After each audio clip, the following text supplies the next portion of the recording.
Hello बच्चों, तो आज हम बात करने वाले हैं हेनरी लॉ क्या होता है। सॉल्यूशन का बहुत इंपॉर्टेंट टॉपिक है ये, सॉल्यूशन चैप्टर का। ठीक है, तो चलो स्टार्ट करते हैं जल्दी से। लास्ट तक देखना, समझ में आ जाएगा पूरा हेनरी लॉ क्या होता है। हम इसकी कैरेक्टरिस्टिक्स की बात करेंगे और इसके एप्लीकेशन की भी बात करेंगे। ठीक है, तो ध्यान से समझो हेनरी लॉ यूज़ कहाँ होता है पहले बता देता हूँ। हेनरी लॉ का सिंपल सा मतलब क्या है कि हम इसमें क्या करते हैं बच्चों, हम गैस को डिजोल्व करवाते हैं किसके अंदर, सॉल्वेंट के अंदर, पानी के अंदर। समझे, हम गैस को डिजोल्व करवा रहे हैं। कोई गैस है वो नहीं घुल रही पानी में, लेकिन हम ज़बरदस्ती घुलवा रहे हैं, उसको डिजोल्व करवा रहे हैं। उससे हेनरी लॉ क्या बोलता है कि प्रेशर ऑफ द गैस, ये partial pressure of the gas. यहाँ पर जो गैस है, देखो हम जब भी कुछ सॉल्यूशन बनाते हैं तो उसके अंदर क्या लेते हैं, हम सॉल्वेंट लेते हैं बच्चों, है ना, और क्या लेते हैं, सॉल्यूट डालते हैं इसके अंदर। लेकिन अब सॉल्यूट जो डाल रहे हो हम गैस डाल रहे हैं, तो गैस हमारा यहाँ पे सॉल्यूट होगा, ध्यान रखना। यहाँ पर गैस को डिजोल्व करवा रहे हैं हम सॉल्वेंट के अंदर। तो देखो अभी डेफिनेशन में ज़्यादा ध्यान मत दो, मैं तुम्हें समझा देता हूँ सिंपल कि जितना ज़्यादा प्रेशर होगा उतनी ज़्यादा सॉल्युबिलिटी होगी, या जितना ज़्यादा प्रेशर होगा उतनी ज़्यादा मोल फ्रैक्शन होंगे गैस के, किसके अंदर, उस सॉल्वेंट के अंदर। कहने का मतलब क्या है कि जितना ज़्यादा ये गैस, मान के चलो गैस के पार्टिकल यहाँ पर डिजोल्व नहीं हो रहे, यहाँ पर हैं डिजोल्व नहीं हो रहे। अब क्या करेंगे, ऊपर से हम प्रेशर लगाएंगे। अब प्रेशर लगाएंगे तो ये गैस के पार्टिकल क्या होंगे बच्चों, इस सॉल्वेंट के अंदर जाकर डिजोल्व होना शुरू हो जाएंगे। ठीक है, उतने ही ज़्यादा मोल फ्रैक्शन हो जाएंगे गैस के, किसके अंदर, लिक्विड के अंदर। समझ में आ रहा है। तो जितना ज़्यादा प्रेशर लगाएंगे हम उतना ही ज़्यादा मोल फ्रैक्शन इसके बढ़ने लग जाएंगे गैस के, किसके अंदर, लिक्विड के अंदर।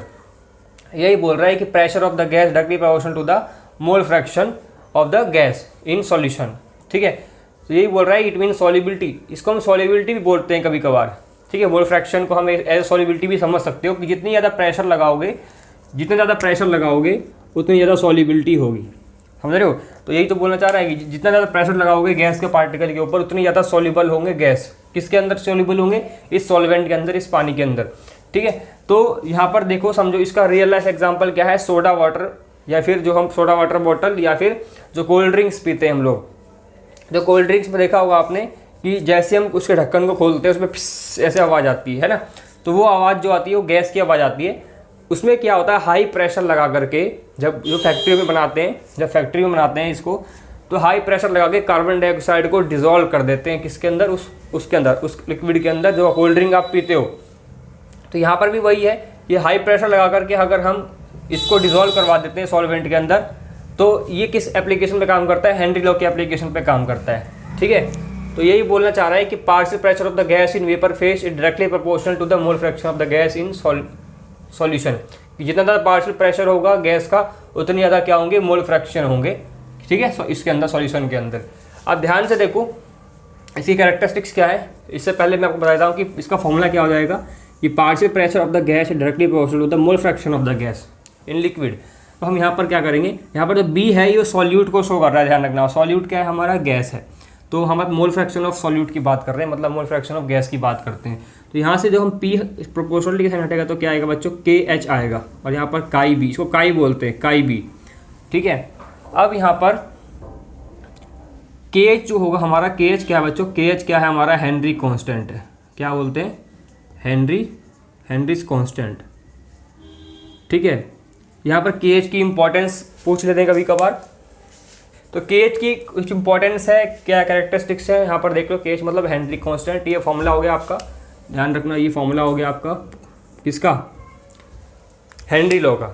अब यहाँ पर कैरेक्टरिस्टिक्स देख लो हेनरी कांस्टेंट की। हेनरी कांस्टेंट के बारे में पूछ लेता थोड़ा बहुत कि एज मोल फ्रैक्शन मतलब काई, ये यूनिट लेस, इसकी यूनिट पूछेगा। अगर के एच की यूनिट बताओ तो क्या बताओगे, मोल फ्रैक्शन जो होता है बच्चों, वो यूनिट लेस होता है, मतलब इसकी कोई यूनिट नहीं होती।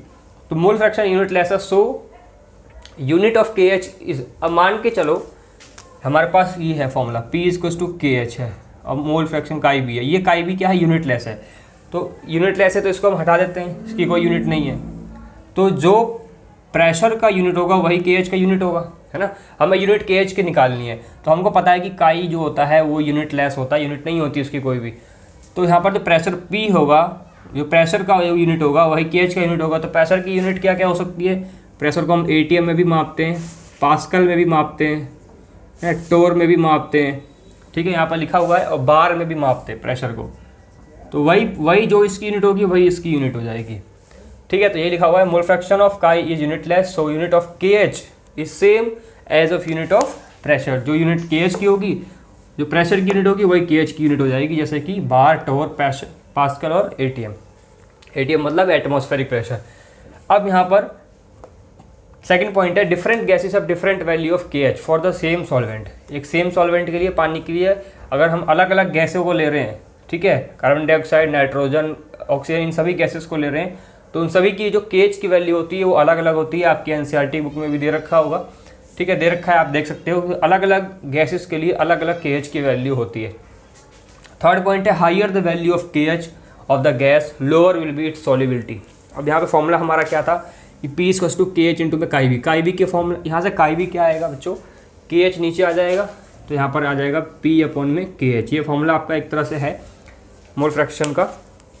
यहाँ से बोल रहा है कि जितना ज़्यादा KH होगा, ध्यान देखो, जितना ज़्यादा KH होगा उतना ही कम क्या होगा, सॉल्युबिलिटी होगी, या फिर मोल फ्रैक्शन कह सकते हैं, है ना, दोनों एक ही बात कह सकते हो तुम।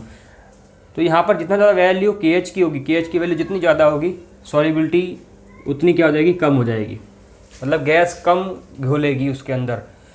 तो यही बोल रहा है higher the value of KH of the gas lower will be solubility.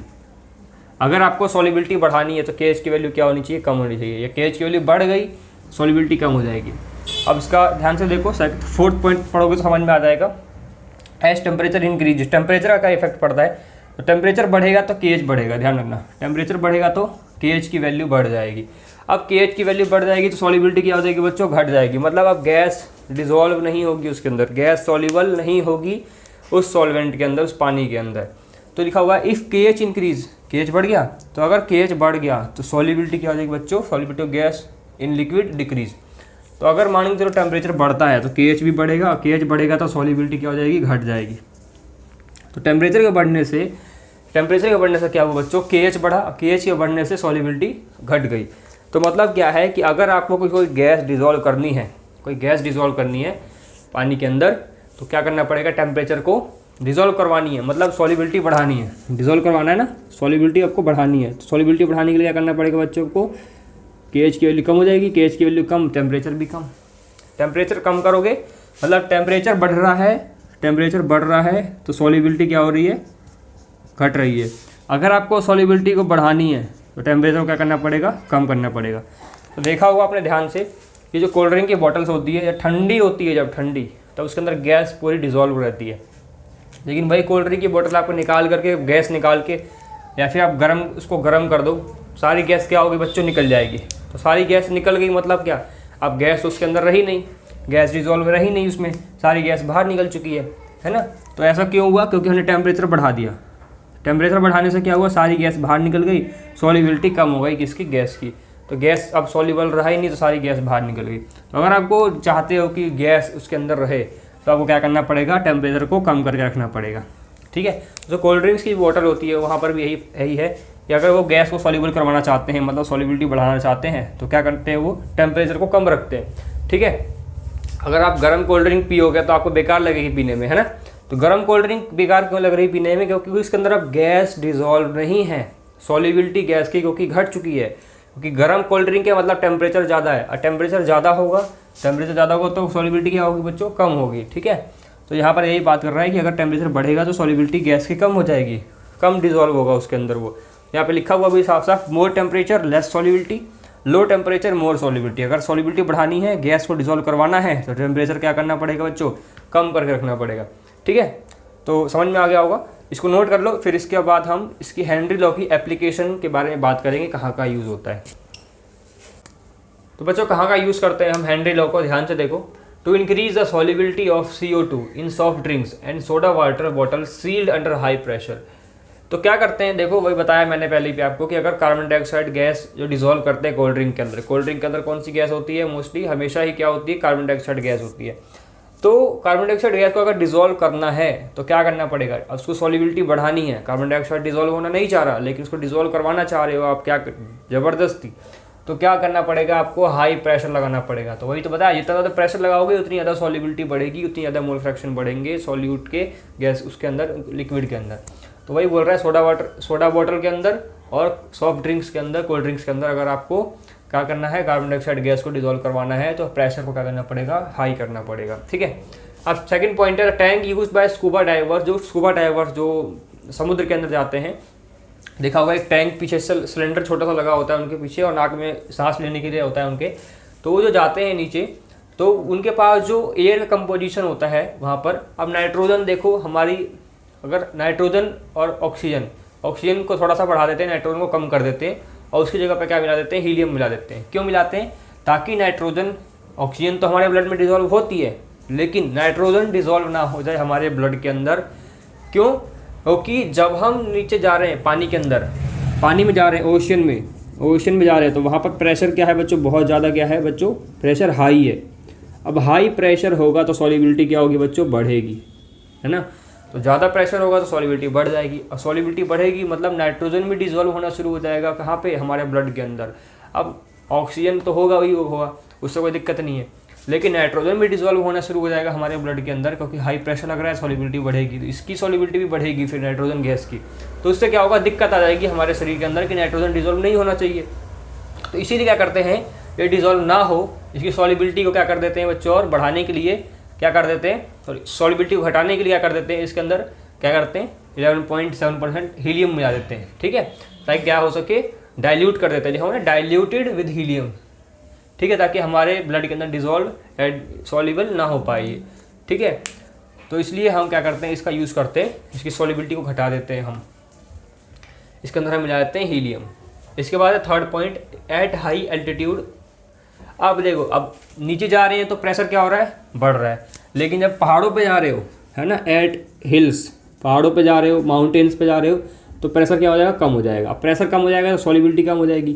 तो अब जब हम पहाड़ों पे जाते हैं तो हमने क्या फील किया है कि हमें थोड़ा चक्कर से आते हैं, हमें थोड़ा अजीब सा लगता है ना, थोड़ी उल्टी सी आती है, मतलब यही सब प्रॉब्लम आती है, हमारे ब्रेन में दिक्कत आती है थोड़ी बहुत, है ना। कई लोग बेहोश हो जाते हैं। क्यों होता है ऐसा?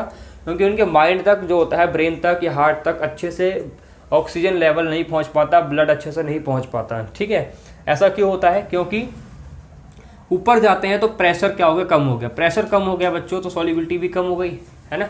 अब सॉल्युबिलिटी कम हो गई मतलब ऑक्सीजन गैस जो सांस ले रहे हैं हमारे ब्लड के अंदर अब सॉल्युबल नहीं होगा उतना। पहले सॉल्युबल हो रहा था जब हम अर्थ पे थे, लेकिन अब सॉल्युबिलिटी घट गई, ऑक्सीजन गैस अब सॉल्युबल नहीं होगा ज़्यादा। अब ऑक्सीजन सॉल्युबल नहीं होगा तो क्या होगा, ब्रेन तक ऑक्सीजन पहुँचेगी नहीं, ब्रेन तक ऑक्सीजन नहीं पहुँचेगी तो क्या होगा बच्चों, तुम्हें क्या होगा, फील होगा, चक्कर आएंगे और तुम्हें दिक्कत आएगी। इसलिए इसको एनोक्सिया बोलते हैं। ठीक है, एनोक्सिया इसको बोलते हैं, जिस तरह से वो फील करते हैं। तो लिखा हुआ है at high altitude the partial pressure of oxygen less, जो प्रेशर हो जाता है वो कम हो जाता है। And the ground at the ground then the ground level से प्रेशर क्या होता है, कम हो जाता है। तो low oxygen in blood feel, ठीक है, ब्लड के अंदर ऑक्सीजन कम होती है तो ऐसा फील करते हैं वो। तो उससे जो फील करते हैं उसको एनोक्सिया बोलते हैं। कि एनोक्सिया में क्या होता है, वो थोड़ा अलग सा चक्कर आने लग जाते हैं उनको। ठीक है, अलग ऐसा फील करते हैं। ठीक है, इसके बाद मैं हेनरी लॉ के न्यूमेरिकल भी आपको करवाऊंगा। ठीक है, तो फिर मिलेंगे स्टूडेंट्स नेक्स्ट वीडियो में, तब तक पढ़ते रहो। Thank you for watching.